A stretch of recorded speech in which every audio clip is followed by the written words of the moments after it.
வீட்டுக்கு போனா சுத்தி பட்டணும் முடி எடுத்து சுத்தி பட்டணும் வீட்டுக்கு போன பிறகு சுத்திடணும் 3 நாளைக்கு சுத்தணும் மொட்டை எடுத்தா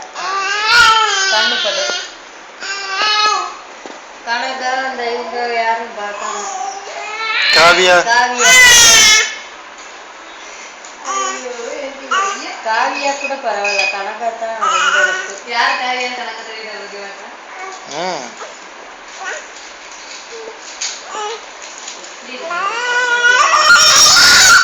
ஐயோ வலையில கழட்டி கையில வச்சிருக்கிறாளே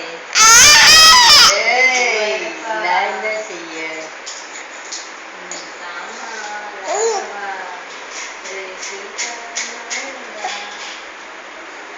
അമ്മയ്ക്ക് വിക്സോ യൂക്കോലോ എന്തെങ്കിലും വേണമെന്നുണ്ടോ പ്രതിപ്പെട്ട ഹസ്താലയും കയ്യിൽ വെച്ച് തൂങ്ങാൻ കറക്റ്റ് ബെഡിന് മറന്നാമ കാലിൽ എടുത്ത്